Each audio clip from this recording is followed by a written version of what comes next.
Thank you, everybody, for coming out tonight. For those of you who don't know me, I am Megan. I am our Adult Services and Reference Librarian here at the Ames Free Library.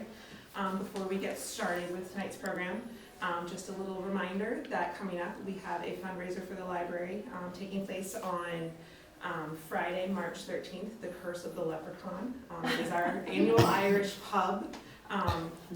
Tickets are available online. Or over at the circulation desk. It's $35 a person. You can find out more information on our website, and we also have these little flyers downstairs on your way out. I will, if you want to stop by the office on your way out, I can point you to them and get you some more information on that. But that is not why we are here tonight. Tonight we are here to see Randy Ross. And Randy Ross is a Boston area writer and performer. His comedic novel, God Bless Cambodia, was published in 2017 by the Permanent Press, a publisher of literary fiction. His one-man show, The Chronic Singles Handbook, has been featured at indie theater festivals in the US, Canada, and Edinburgh, Scotland. In 2007, Ross took a trip around the world and learned how to say in 3 languages, speak English, got Pepto-Bismol, and where's the evacuation helicopter? His novel and one-man show are inspired by the trip. Previously, Ross was an executive editor for PC World magazine, and he holds a master's in journalism from Northwestern University. And we are so pleased tonight to have Randy with us, so give him a warm AFL welcome. Great. Thanks, Megan. I also want to thank the Ames Free Library for hosting me tonight. A couple of quick things. If you could please silence your cell phones. I'll give you a little time to do that. Also, if you have any questions, if you can save them to the end. So the show's an hour. I know you guys got to leave. But it's an hour, and we have plenty of time for Q&A afterwards if you have any questions. So just save them to the end. How are folks doing with the cell phones? Doing good? Okay. Now, welcome to Tales of a Reluctant World Traveler. Sneak in there. There you go.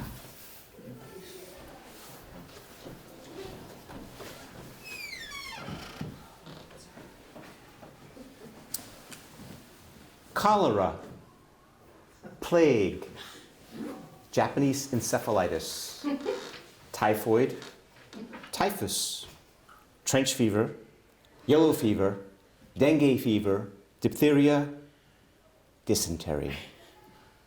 That's just a sampling of what I could face on an upcoming 4-month solo trip around the world. According to the experts, I wasn't supposed to drink the water, eat the food, or kiss the women. Walking barefoot or swimming in fresh water, definitely out. But there was one thing I feared more than any ghastly developing world disease, and I'll get to that a little later.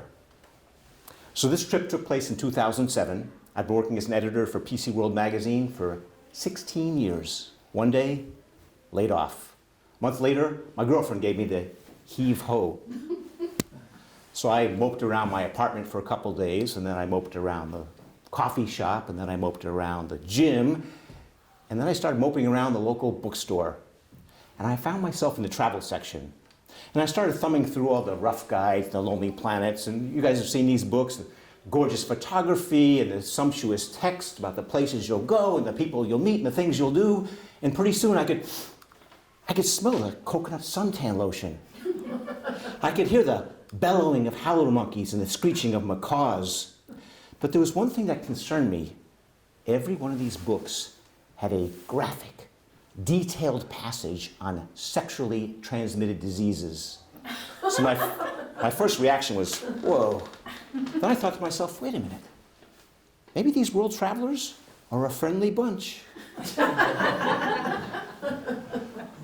So using the books, I went ahead and booked a 4-month solo trip around the world. Oh, this is not going to work. So I started in Boston, went to Venezuela, Greece, South Africa, Thailand, Vietnam, Cambodia, Australia, New Zealand, and back to Boston. Now, most people, when they go on an exotic trip, when they get home, they rave about the food and the sights and the friendly local people. I'm not going to say that they're lying. I'm just going to say my experience was a little different. And I take some responsibility for this. Before I went on this trip, I was not an experienced traveler. I'd been on 2-week vacations to Canada, I'd been to Mexico, I'd been 2 weeks to Europe. But this is 4 months of solo travel. And you don't really know if you're configured to do this until you actually do it. And I'm not going to lie, for large portions of the trip, I had a rotten, miserable time.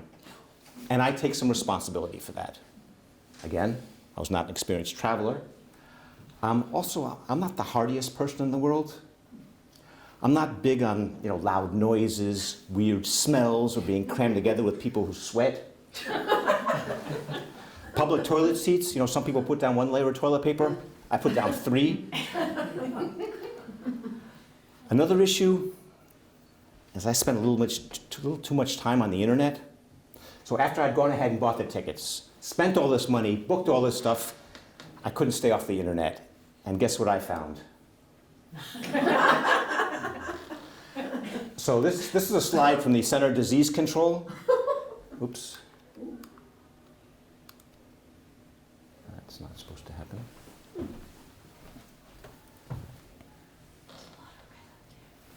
A lot of red. Those are all the...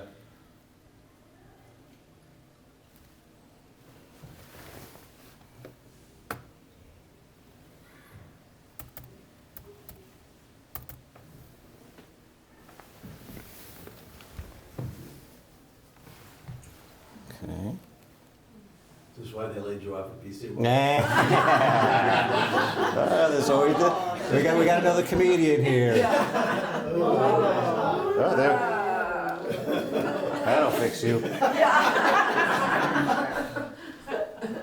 So as I was saying, this is a map of the diarrhea hotspots around the world.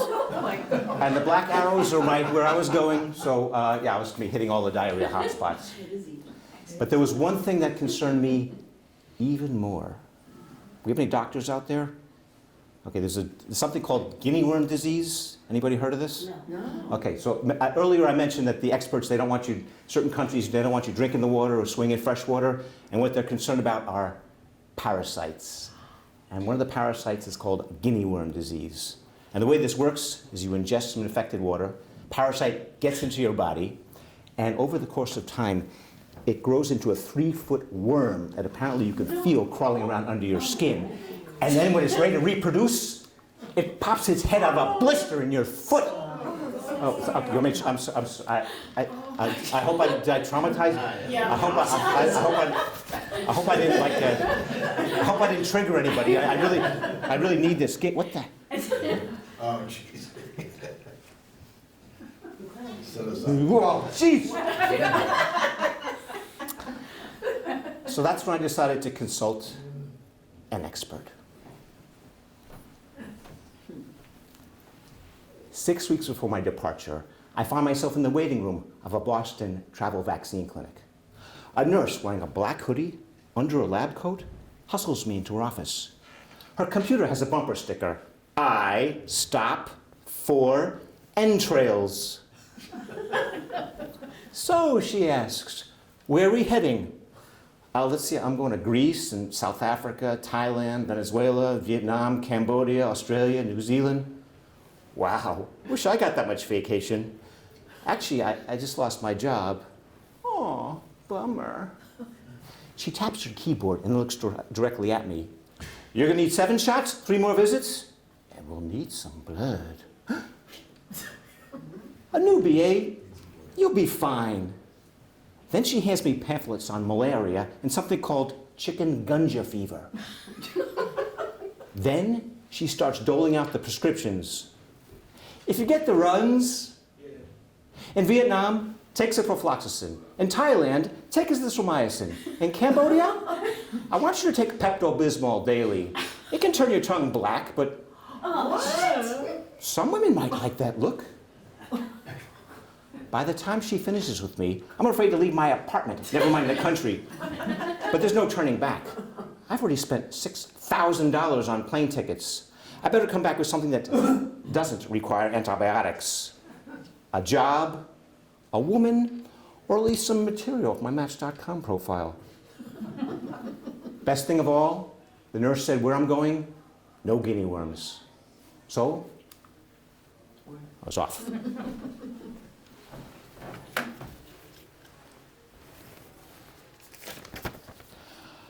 On August 28th, 2007, I depart for Venezuela with one piece of luggage, my new $200 backpack, crammed with overpriced travel clothes, medications, water purifying tablets, earplugs, nose plugs, dust masks, safety pins, bobby pins, duct tape, scotch tape, surgical tape, Allen wrenches, and other gear recommended by the guidebooks. As the flight attendant discusses water landings, sweat collects beneath the money belt strapped under my pants. I glance at my seatmates, two women sucking on hard candies. They don't seem worried. Last year I went to France and came back in one piece. But Venezuela is a little more dangerous than France. Okay, it's a lot more dangerous than France. Okay, it has one of the highest murder rates in the world. And at the Caracas airport, a driver is picking me up at the international terminal just to drive me 100 yards to the domestic terminal because it's not safe to walk around outside. But if some hoodlum draws a weapon, I'll just fork over the decoy travel wallet around my neck, containing $20 and an expired Macy's charge card. These guidebooks know all the tricks.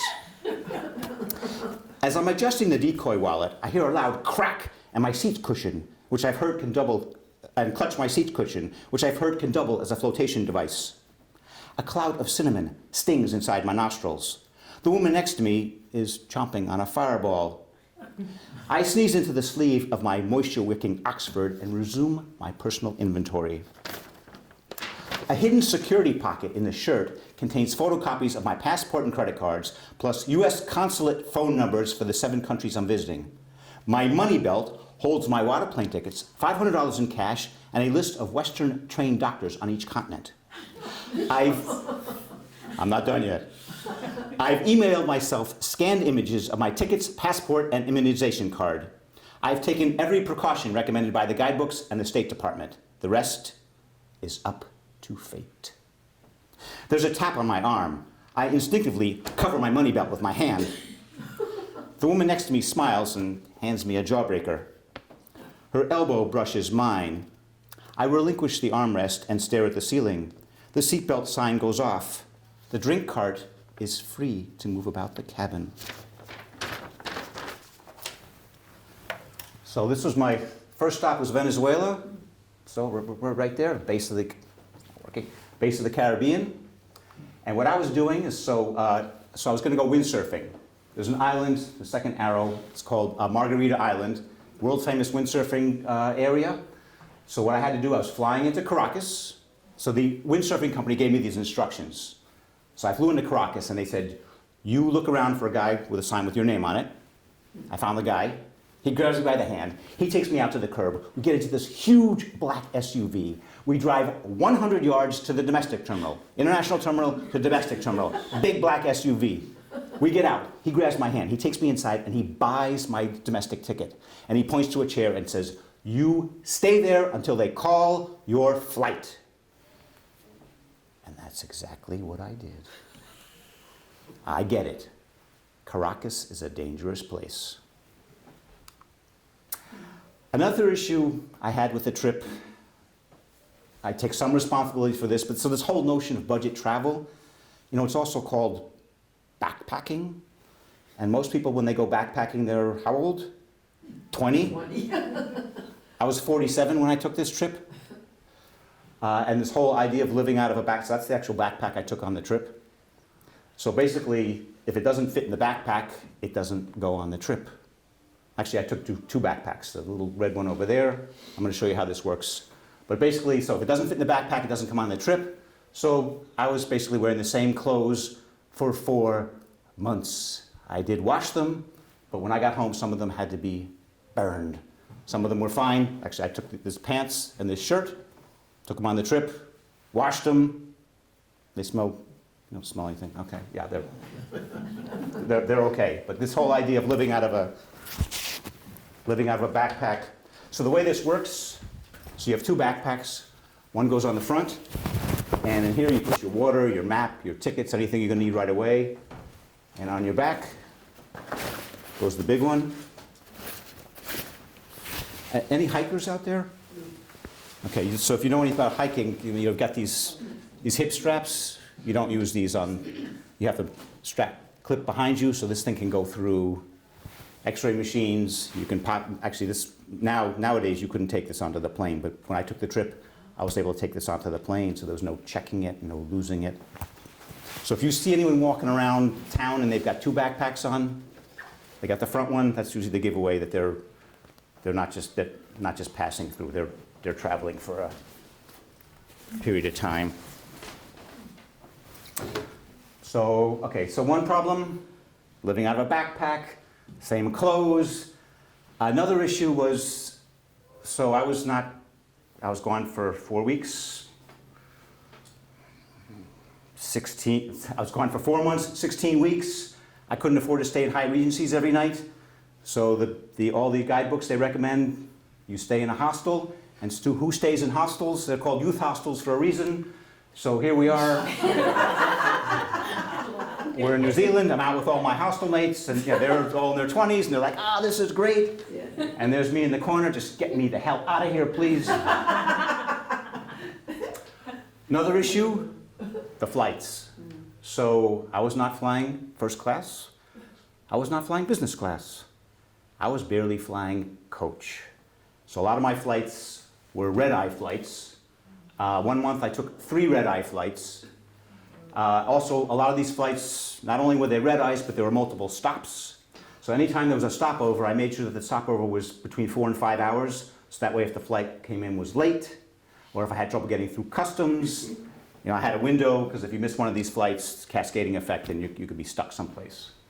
So here's some of the red eyes. So yeah, Venezuela to Greece, that's standard. Going to Europe, not so bad. Greece to South Africa, not so bad. Same time zone. It was still 10 hours. It was still a red eye flight, but it was pretty much direct.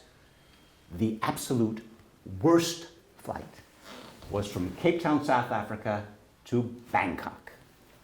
And the problem with that was, multiple stopovers. Basically, between the stopovers and the flight itself, it was about 28 hours. And actually, so that's a selfie when I got off the plane. So the problem with this was, okay, so I left Cape Town at 7 a.m.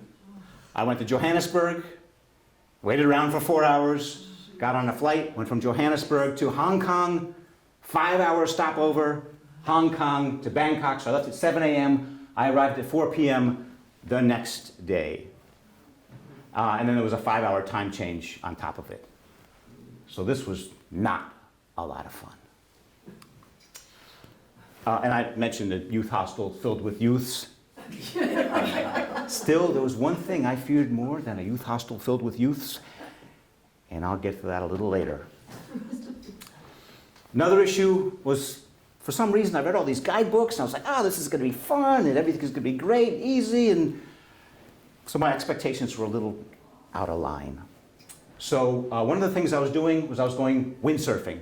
I was an beginner intermediate windsurfer, so if the winds were 15, 20 miles an hour, I was fine. This is, oops. So this is a photo of windsurfing in Venezuela. Nice and calm, 15, 20 miles an hour. Didn't get murdered even once. Fabulous. Next stop was Greece, island called Karpathos. And as you could see from my scrolling, the winds were a little more than I was expecting. So it was more like this. It's 30, 40 mile an hour winds. I started out at the adult beach. They grabbed me by the ear and they moved me down to the kiddie beach. It was still too strong. I spent most of the time in the water, caught a cold. rotten, miserable time. Next place I was going to go windsurfing was South Africa. So again, I'm expecting something like this. I'm in Cape Town, supposed to be, good windsurfing there. And I'm thumbing through the travel literature, and I noticed that there was another activity in the same waters where they were having the windsurfing. And that activity was called shark cage diving. And the way this works, whoops. The way this works is you pay someone a lot of money, they take you out in a boat, they put you in a cage, they drop you over the side, and you can pet the great white sharks. So I thought to myself, okay, let's see, great white sharks windsurfing, great white sharks windsurfing. So you guys recognize that photo, that painting? Yes. Museum of Fine Arts. Windsurfing great white sharks. Windsurfing great white sharks. No, thank you. Another issue is, okay, all these guidebooks, they have lists of things to do when you're in whatever the country is. So I tried some of those things. So in Cambodia, everyone heard of Angkor Wat? Okay, so this is the largest religious structure in the world. It's in Cambodia. And if you're going to go to Angkor Wat, you stay in a town called Siem Reap. So I went to the Angkor Wat. I saw the temples. Okay, it was fine. But after one day of this, I was done. Another activity they had in Siem Reap was the crocodile farm. So you could go to the crocodile farm. Thumbing through the literature. It's like, okay, they got photos. 16, 18-foot reptiles. Here's another photo. This is an aerial photo. You've got nice little reptiles, and they're out there sunning. And it's walled in. But one thing, I walked up to the place, and I was looking around, and outside of one of the walls, there was a swimming hole filled with little kids. No, thank you. And another activity called Thunder Ranch. This was also in Cambodia. It's just outside Phnom Penh. And everybody familiar with the history of Cambodia, especially 70s, 80s, and 90s? Pretty harsh. It basically was 30 years of genocide, civil war, invasion by the Vietnamese, more civil war. They didn't have a stable government until the late 1990s. I was there in 2007. Seemed stable from what I could tell, but the upshot was you had large portions of the population running around with military-grade weapons. So some of the entrepreneurs got together and were like, okay, we got a lot of tourists coming in, we got military-grade weapons. How about a shooting range? So my understanding of how Thunder Ranch worked, you go and they give you a menu. Column 1, drinks. Column 2, military-grade weapons. Column 3, livestock. So you get a martini, rocket launcher, and you can blow up a cow. Or if you're more of like a kind of a white wine person, you get a nice Sauterne machine gun, and you can shoot some chickens. No, thank you. And these are things that were absolutely not my fault. These were just errors, omissions, inaccuracies in the guidebooks and the travel literature. And one of them, okay, so this is Melbourne. This is the historic Flinders Street train station. Why don't I just read you a little something about my experience there? And I changed the name of the hotel to protect the not so innocent. After dumping my bags at Melbourne's Woolaroo Inn, a Best Western knockoff near the center of town, I ambled down Swanston Street to the waterfront, the Yarrow River, taking in the Aussie scene. A fly lands on my lip. I swat it away. Crossing Bourke Street, I spot the stone facade and copper dome of Melbourne's historic Flinders Street train station. Skyscrapers hover in the distance. So we've got our stone facade, our copper dome, high skyscrapers in the distance, another fly, another swat. A woman exits the train station and waves. Do I know her? A tattooed girl on a cell phone waves too. Then a guy on a skateboard. Something tunnels in my nose. Something skitters in my underwear. Flies are collecting on me as if I were a rotting carcass. I join everyone around me, cursing, waving, and swatting. I flee down Flinders Street and duck into the Melbourne Aquarium. Animal feeding time begins in 5 minutes. Then I notice the admission price, 25 minutes, $25. Outside again, the flies are feeding. I've just traveled through Southeast Asia, a land of deadly mosquitoes and terrifying diseases. A few Western bugs shouldn't faze me, but my t-shirt is now a vibrating vest of flies. I run bobbing and weaving by a movie theater. $12 for a Mel Gibson movie. I'm Jewish. We don't pay retail for Mel Gibson movies. Back at the Woolaroo Inn, I confront the desk clerk as if she were somehow to blame. What's with the flies? I thought Australia was a civilized country. She says nothing and hands me a tourist info card entitled The Australian Bushfly. Highlights. From October through January, bushflies are common in Melbourne. The insects feed on bodily fluids, tears, sweat, saliva, and mucus.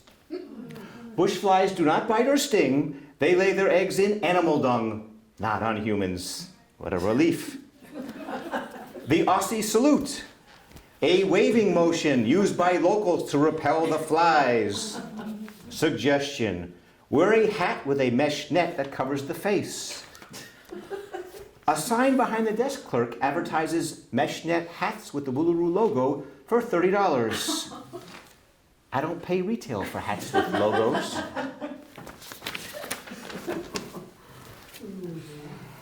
But you don't have to take my word for it.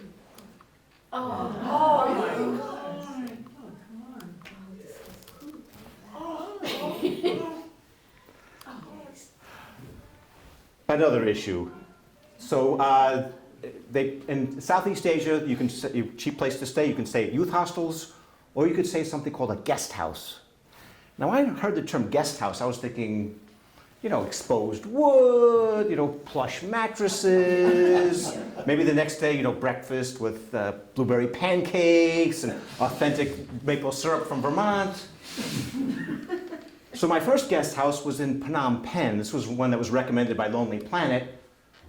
And that's the lobby, and it's kind of... Well, let me read you. First, let's start with the Lonely Planet review. So it's called the King Guest House. Elvis lives on in Phnom Penh, in name at least. The range of rooms is as wide as the king's girth in the later years of his life. And there's a huge restaurant and travel center downstairs.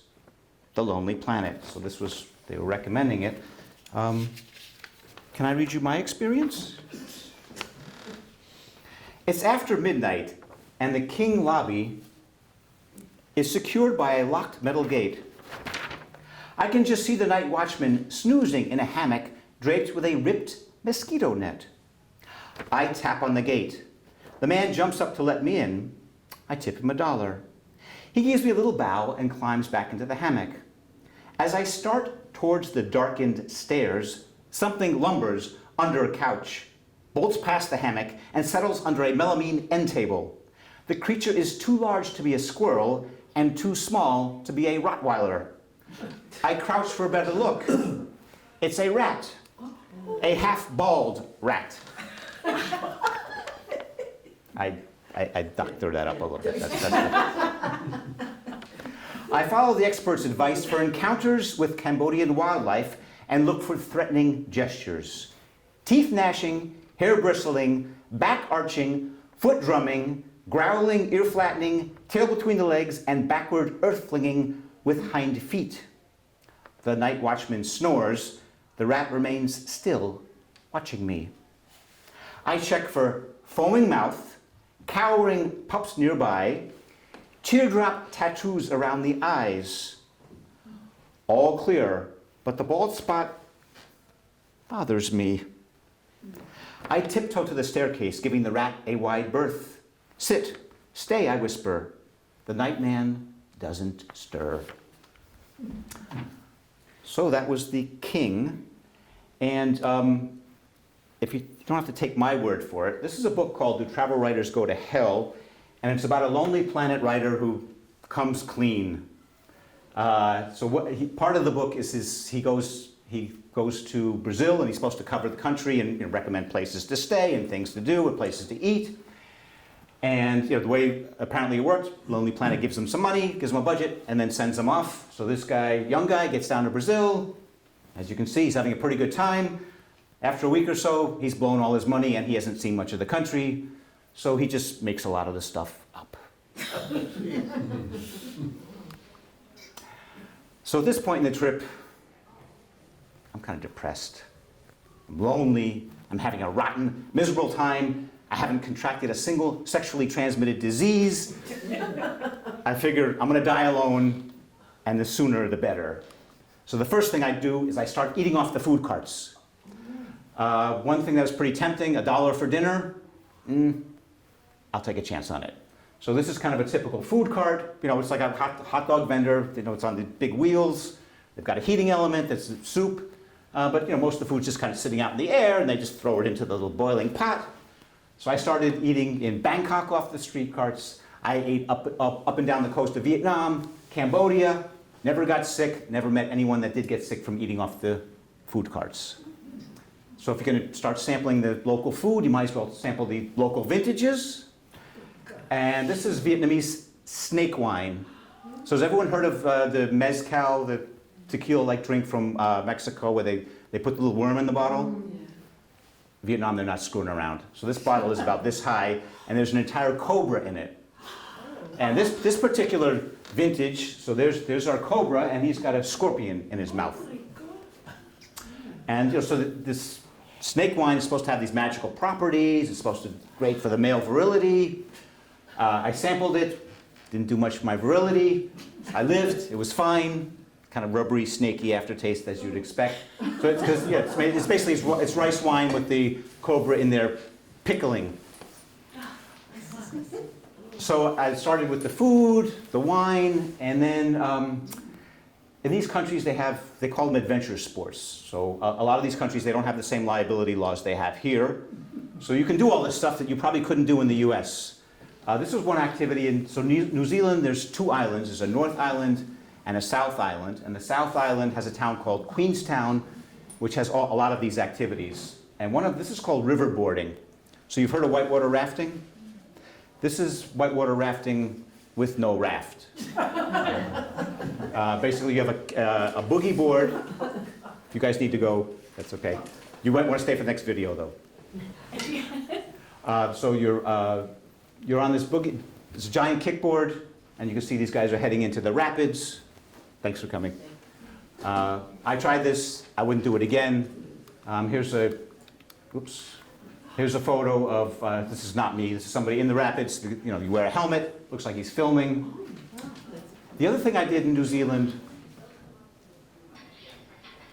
something called bungee jumping. So this is about 450 feet high. They bind up your feet with this cord. They walk you to the end of this little plank. And then you turn around and ask the guy, are you sure this is safe and your insurance is covered? And he really couldn't care less because he's just doing whatever he's doing. So you just jump.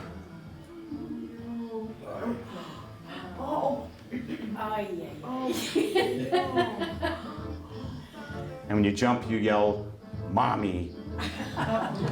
So you bounce up and down. So that's about 450 feet. And when you're done, they winch you back up to the platform. I did this 3 times. I did a higher jump in South Africa, which was 660 feet. So you know the top of the hub in Boston? So that's the equivalent. You go up to the top of the hub and then you just jump out the window. That's about the same. I didn't have any problems with this. Did it 3 times. I didn't see anyone that had any problems with it. Some people would freak out on the platform, but they would eventually jump. I didn't find out till I get back that actually some people have had some issues. New Year's Eve, a 22-year-old Australian Erin Langworthy's bungee jump over the Zambezi River has a certain style as she sets off. Then disaster as her jumping cord snaps and she plunges into the crocodile-infested waters. It was like straight away, and I felt like I'd been slapped all over. She came to in the swirling rapids, but with her feet tied together, still not out of danger. I actually had to swim down and yank the bungee cord out of what it was caught into. Erin eventually managed to reach the bank of the river, where rescuers pulled her out battered and bruised, but even then her ordeal wasn't over. When I was first pulled out of the water, they put me on my back, and so all the water that I'd inhaled meant that I couldn't breathe, so I made them roll me onto my side, and that's when I started coughing out water and blood. The safari company that organised the jump calls it 111 metres of pure adrenaline on its website. But another look at Erin's jump shows just how lucky she was. Yes, I think it's definitely a miracle that I survived. Nazanin Sadri, Al Jazeera. So I mentioned earlier that there was one thing I feared more than anything else.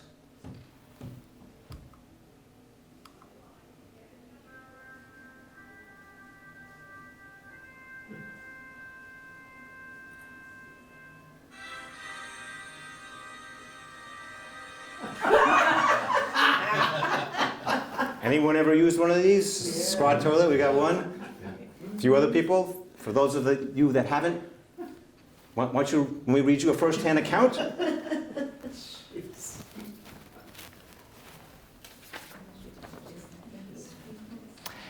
Inside the little room, I reach for a light switch and can't find one. I reach for the door and can't find one. Against the back wall, there's a hole in the floor surrounded by raised porcelain footrests. Across from it, a saucepan floats in a plastic barrel filled with water. Something with legs and a tail skitters up the wall and onto the ceiling. A faucet protruding from the tiled wall drips into the plastic barrel. A boiling sensation intensifies deep inside me. I drop my pants and hover over the bowl. I grab the rim of the barrel with one hand for stability. With the other hand, I point myself back like a little hose. Money starts to slip out of my pockets. As I go to catch the cash, my apparatus springs free and sprays my sandals, feet, and pants. All I can do is let it all go. So I think you get the whole idea, but if you want to know more, you got to buy my book. So this was all the trip, the pain, the misery, the suffering. It was actually good preparation for my next venture, which was... Any writers out there? Okay, so you know exactly what I'm talking about? Now maybe you've had a different experience. So I mentioned on the trip, I spent a lot of time alone. I'm a writer, so I started writing, and I blogged, and by the time I got back, I had 150 pages of kvetching and moaning and kvetching, and this was around 2007, and there was some other travel memoirs out, particularly this one. By 2007, she sold 5 million copies. Anybody read this? Yeah, so it's a travel memoir. So, okay, she sold 5 million copies, 1%, 50,000, fine, I'm not greedy. Here's another book that's on your list. This is a travel memoir written by a guy, so it's a similar story. Whiny guy goes out to the middle of the Pacific, and he kvetches and moans about the whole time he's there. Very funny, but so, yeah, I was like, okay, so I work for a computer magazine, I can do this. So I signed up for writing classes, joined writing groups, attended overpriced writing conferences, and after a year and a half, I had a travel memoir. And I showed her to an agent, and the agent said, actually, wait a minute, where are we? Yeah, okay, the agent said, there's no market for travel memoirs. The thing that's hot right now, memoirs. Has anyone read Running with Scissors? Yeah. Okay, so the movie had just come out. Around this time, there was another memoir that came out that got a lot of attention. Anyone read this? Okay, so the story behind this guy writes a novel, can't sell it, so he says, silly me, it's all true, it's a memoir. Big book deal, big money. He gets, Oprah picks his book for her book club, and he's on Oprah's show, and they're chit-chatting, and he goes, actually, I lied. So he gets big trouble, sells even more books. So I was like, okay, I can do this. I can write a memoir and lie in there. So more writing classes, more writing groups, more overpriced writing conferences. I have a memoir, another year and a half. I show it to an agent, and the agent goes, there's no market for memoirs unless you're a Kennedy. And I was like, well, I am Kennedy. Well, that didn't work, so I started working on a novel, more writing classes, more writing groups, more overpriced writing conferences. After another year and a half, I had a novel. And I showed it to an agent, and the agent said, you know what, this probably would make a good travel memoir. So at this point, I was like, oh. But then I thought to myself, wait a minute, I just took a trip around the world. I survived this, I survived that, and I survived that. So I doubled down. I was going to write a novel, and I was reworking it, and I started reading bits and pieces of the novel around at open mics in Boston. And I was at a party. I started talking to a guy who was a performer. He said, you know what, you've got enough material for a one-man show. So I worked with him, and after a year and a half, we had a one-man show. It was called the Chronic Singles Handbook. And I performed it at, they're called, anyone heard of a Fringe Festival? So it's independent theater. There's a circuit of these Fringe festivals around the US, Canada, and the big one is in Edinburgh, Scotland.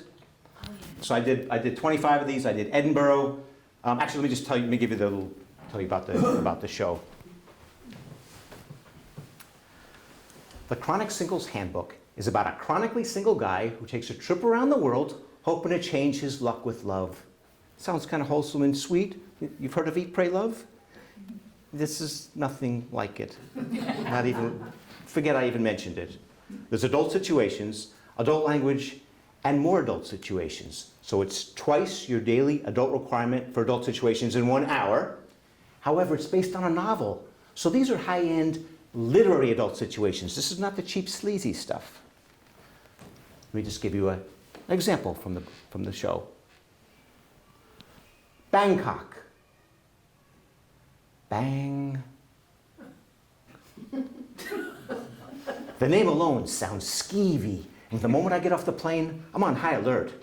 I've read about the deep-fried tarantulas, tuk-tuk scammers, and locals that play volleyball with their feet. The decor in the airport doesn't help either. Smirking Buddhas, sneering Buddhas, a gang of Buddhas pummeling a three-headed snake. The airport bus drops me downtown on Sukhumvit Road. That's a boulevard that's supposed to be 2 blocks from my hotel. On the corner stands a local woman. She's wearing a t-shirt that says University of Nebraska. That's Nebraska with just 1 P. The whole area is peppered with these little carts selling noodles and soup. I start to walk in the sooty, humid air. It stings like a lung full of red ants. Immediately I'm lost. So I approach a guy. He's got a mossy blonde beard growing down his sternum. He's wearing a fishing vest and shorts, and the chin strap on his wide-brimmed hat is pulled snug against his jowls. He looks like he's bracing for a typhoon. Excuse me, I ask, do you know how to get to a street called Soy 38? You from the US? Yeah, I'm from Boston. Yeah, I'm from Texas. I was an MP back in Saigon. One of the last guys out. Last guys out. Wow, do you know, is it okay to eat at any of these food carts around here? Oh, you don't want to eat around here. Soy cowboys, just a few subway stops. Subway stops. This whole Sukhumvit area is built on a swamp. I'm going to retire here. Retire here. Then he exhales into his hand and sniffs his breath. In less than 2 minutes, this guy has confirmed my worst fears about Southeast Asia. This place can do things to you. Permanent, mind-warping things. I put on my hat, tighten my chin strap, and walk away. Walk away. So that was a bit out of my show, and I did it at all these Fringe festivals. Got some good reviews. Oh, okay, let me read you a couple.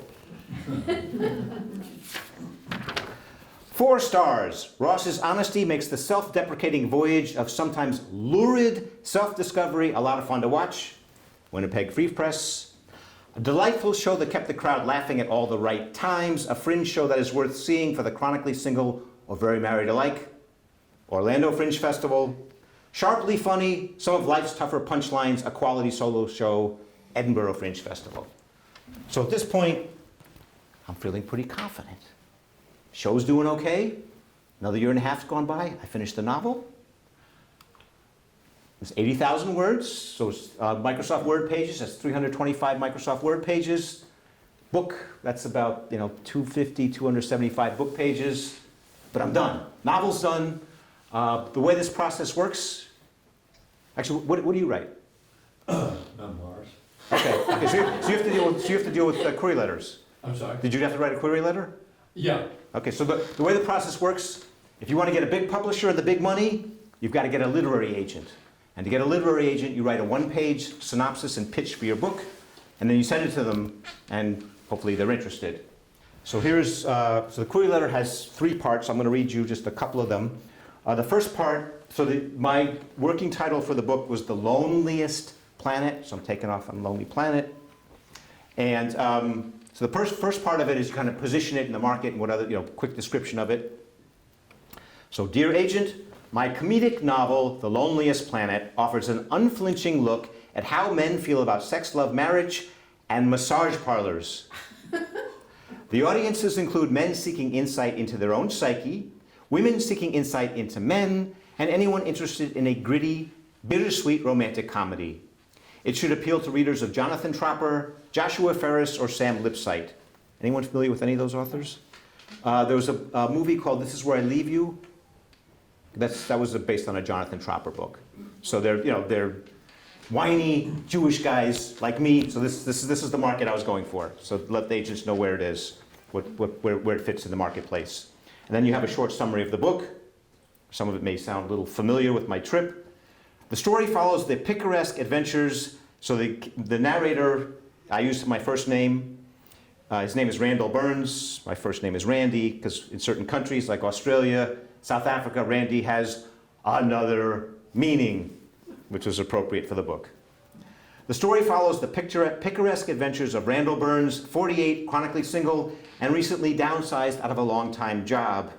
He blows his severance on a trip around the world, hoping to change his luck with love. On the trip, Burns strikes out with women on 3 continents and suffers loneliness that would have broken Papillon. On the 4th continent, Burns accepts that he's going to die alone, and the sooner the better. He bungee jumps, eats food from street carts, and visits a body spa named the Curious Finger. He lets go of his germophobia and his quest for a woman and begins to enjoy himself. His ex-girlfriend emails.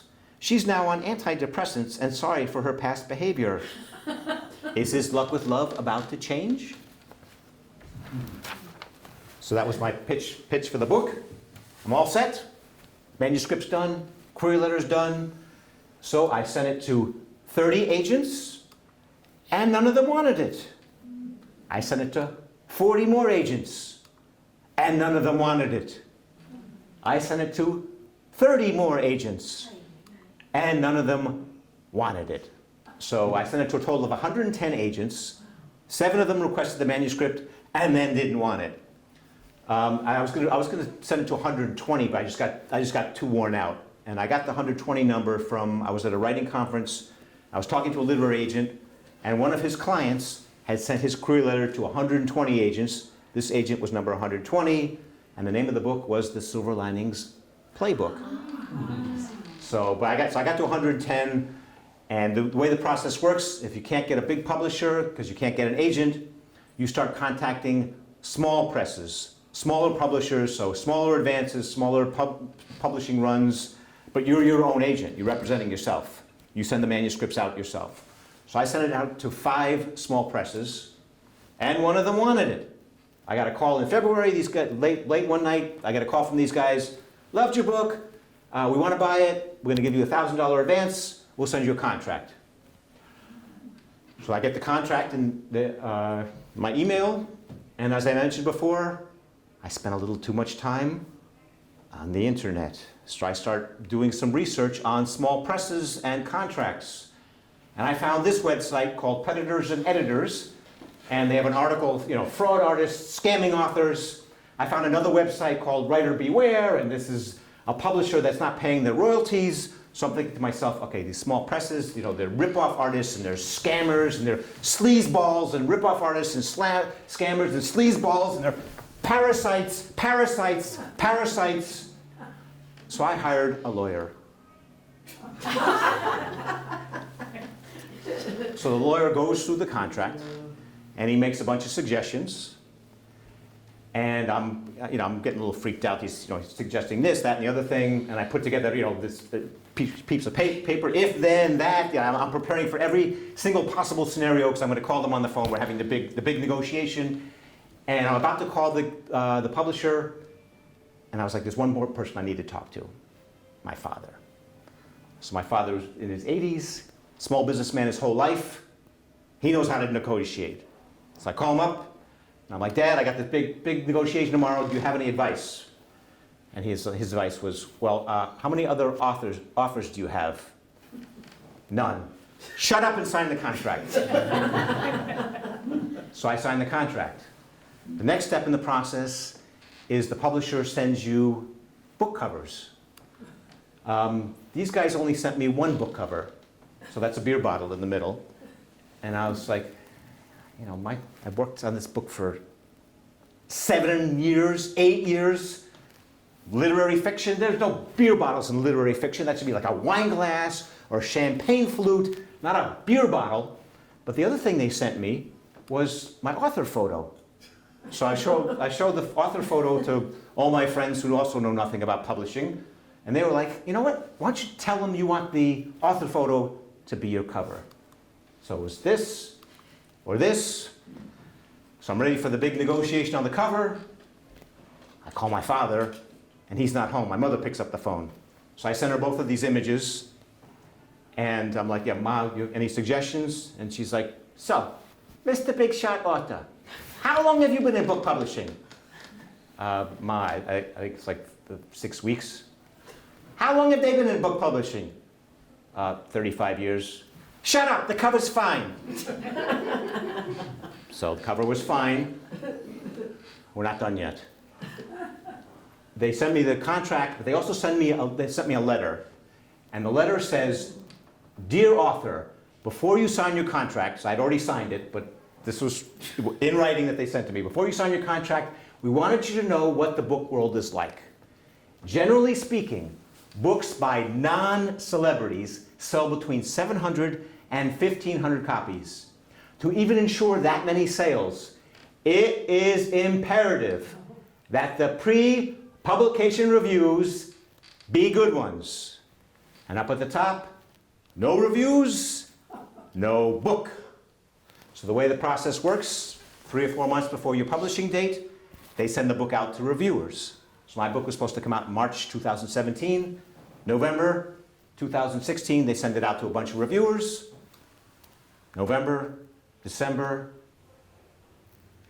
21st, no reviews. December 28th, no reviews. January 10th, I get a call from the publisher.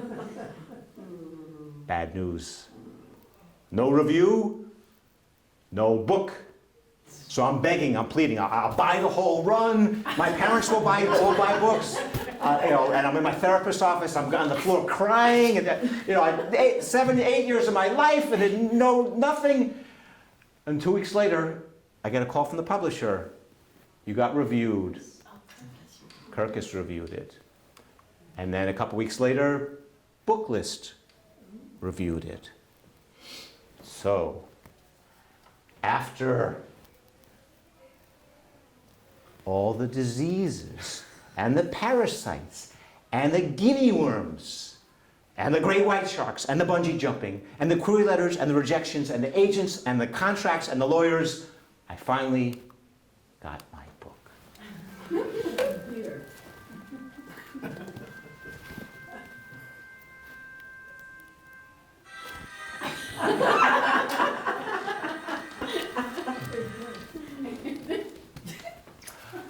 So that's my show, but hold on for a second. I have some giveaways, a little quiz. So this is a chapbook that's got samples from my show and from the book. Retail value, $5. Can you tell me what country the sharks were in? Australia. We have a winner. Australia. That was the next question. It was about the flies. It was the next question. Oh, no. Mind reader. Okay, actually, if you have any questions, I'm happy to take them. Also, I have books for sale. Actually, one question I often get is people go, okay, you took this trip. Your book was, originally it was a travel memoir, then it was a memoir. How much of this thing is actually true? It's a novel, but how much, come on, really, tell me the truth. How much of this is true? 12%. 12%? So you had some fun. That sounds good. That's The other right. 88% you had fun? Well, the other 80% of the book is made up. No, the trip was actually, I did have some fun on the trip. But it was a little more than 12%. I wouldn't do it again. You would not. Do it again? No, I would not travel 4 months by myself. I'm 61. Yeah, I'm not doing that. Did you pick the countries because it was windsurfing and because of the activities? Is that how you picked That's the those? way it started. So I got laid off in May. Every year I took a 2-week vacation in September. So this was like, okay, I don't have to be home at any time. So I was going to go windsurfing in Venezuela. I was going to go in Greece. I was going to go in South Africa because these are world-renowned windsurfing places. And I figured, I'm already halfway around the world. I may as well just finish it. I'd seen all these Vietnam War movies, so I wanted to go see Vietnam and Cambodia, and then Australia's right there. yeah, Australia, New Zealand, right? Yeah, you got to go buy them anyway. But yeah, 4 weeks is a long, at least for me. I have a cousin who travels for 6 months by himself, has no problem with it. But yeah, again, you don't know if you're configured to do this until you do it.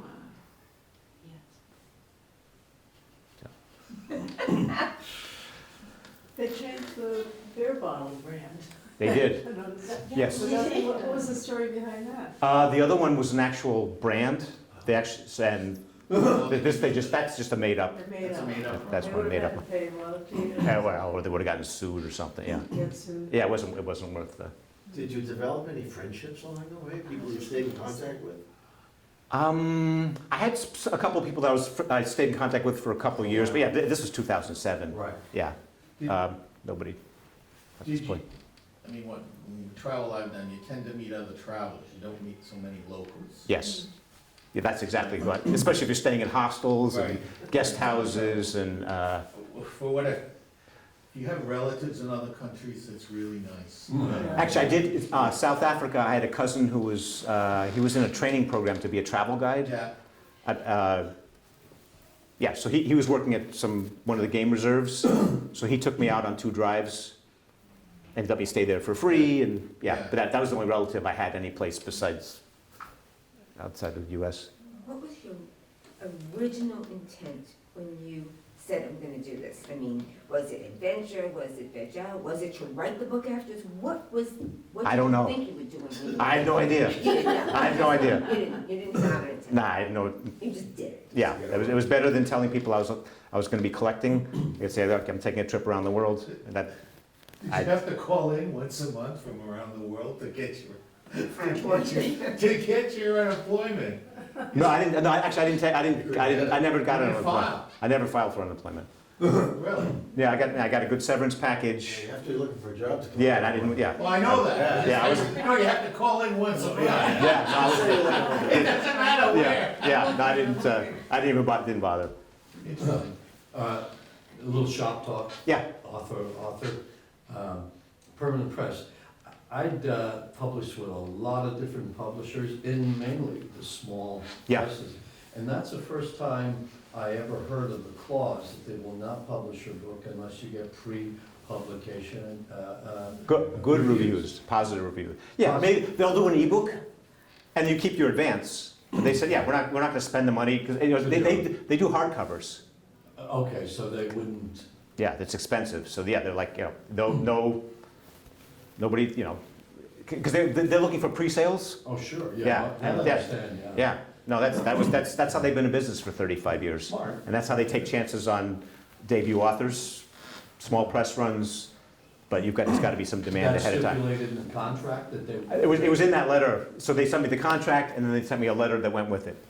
Oh, that went with it? Yeah, Okay, so if you had, all right, so you could have balked at that and not signed the contract? correct. Yeah. But then, yeah, after all I'd been through, I was signing whatever, pretty much whatever they sent me. Oh, sure, yeah. Well, also, I double checked. So there's a writing center in Boston called Grub Street. Oh, I know it, I've been, yeah, I know. Yeah, so I'd been their member for a while, so I called them and said, what do you know about these guys? And they said, yeah, they're legit. Do you live in Boston, or? I live in Somerville. Oh, gee. I belong to a group of authors that meet every Saturday morning. Oh, yeah, so- I've been to the bagel bars. Yeah, Oh, Long my time God. with Yeah. Doug Holder and Yes, all I know those Doug, yeah. guys. Yeah. I'll be there this Saturday. Oh, Drop okay. by. okay. So, It's kind of early for me. 9 in the morning, yeah, I'm still sleeping. well, I'm there until noon, 1 o'clock. Oh, okay. Yeah. So now Thank that you. you've become independently wealthy. in Yes, book right. sales, What's next? I mean, what is your, Well, so this is a new show. I've done this is probably the 8th library that I've done. okay. So they pay me, not shitloads, but yeah, they pay me for this. Typically the libraries will buy a book. Hopefully you guys will buy books. But yeah, no, this is not paying for much of anything. But I'm working on a second book. So I have a friend who, so she wrote her first 2 novels, couldn't get an agent, couldn't get a publisher. Third novel, she was like, this idea is too good. It was a women's adventure. Basically, it's deliverance with women. Deliverance with women. Yes, so that was the pitch. Wow. She got a big book, multiple book deal, agent. The book went to auction, which means multiple publishers wanted it. So the third book is maybe possibly the, I don't, is this the third book? Is that the one that makes the big money? I used to write textbook, I made money on textbook. Oh, that's, yeah. And then on my memoir was with Algonquin. Oh, And that's they very paid- prestigious. Yeah, and they paid pretty good up in Yeah. front. But since then, I've been doing fiction. I've published 14 books of fiction. Okay. No money. Oh, No, okay. small presses. I was even surprised they gave you an advance of permanent press because typically small publishers, Yeah. you don't see a nickel up in front. And also, these guys, their specialty is literary mystery. Yeah. So this was not something this also could be, yeah, I don't know. I mean, they thought it was funny. Literary mystery, That's their specialty, and this is comedy. Oh, So, yeah, that's it. Well, they must have really liked it. yeah, which was interesting because you get when you send all these letters out to agents, 3/4 of them don't even respond, and the ones that do, well, if they do respond, we didn't like this or didn't like that. So it was nice. Why the title, God bless? Yeah, I was wondering the same I- thing. They didn't. So my suggested titles. So when you send the book, you send them some ideas for titles. So mine was The Loneliest Planet. I thought that was Yeah, clever. The other one was The Chronic Singles Handbook, which is the name of my show, and they thought they were too negative. So I'm on the phone with them, and they're suggesting ideas. I didn't like any of theirs, and then they suggested this. Do you like it? And your mother said, okay. My mother said, okay. I thought it was fine. With God bless, was it Mr. Rosewater? Mr. Rosewater. Yeah. So that's That's Scott Vonnegut. yeah. Yeah, and I had the same experience with my father, Algonquin. My title was The Dream of Motion. And my book is actually a travel book, but Ah. it's about a 12-year-old traveling with an alcoholic father for 12 years across the country. And it's a memoir. And it is a memoir. Okay. But they didn't like the title because they thought The Dream of Motion, it sounded like maybe a book about bicycling Oh. or something. So they called it Next Better Place, which was a phrase they took from the book, but I've never been keen on it. Yeah. To this day.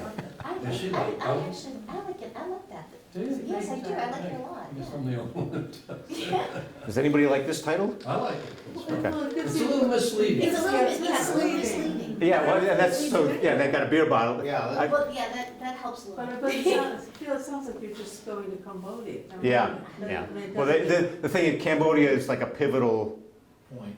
point in the book. All right, so And it's so- the other side of the world, for you, for us. Yeah. Yeah. halfway around. But the thing is, I get people like, Cambodian societies contact me, and they're like, "Oh, would you want to come in and talk?" I'm like, "No, this is not what you're thinking."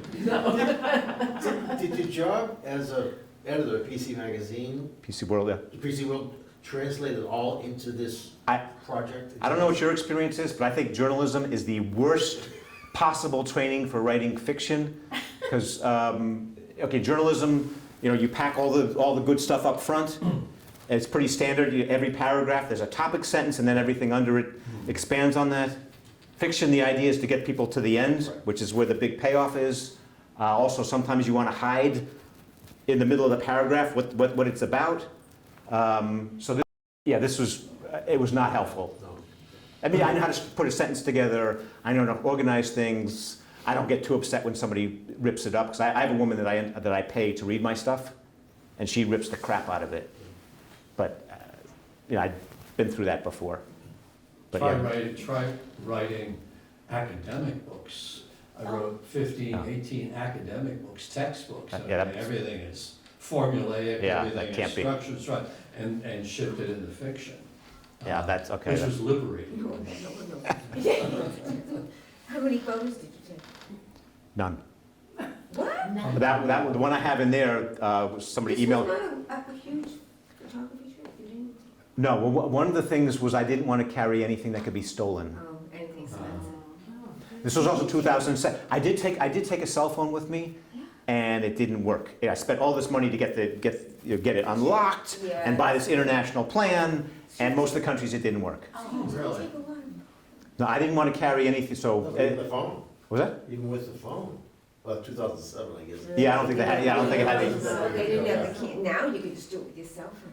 Yeah, but I wasn't. So I didn't bring any of the writing that I did. So the blog posts, I did them all at internet cafes, which were everywhere. Even in Cambodia, there were places to go. Oh, So. okay, I have no phones.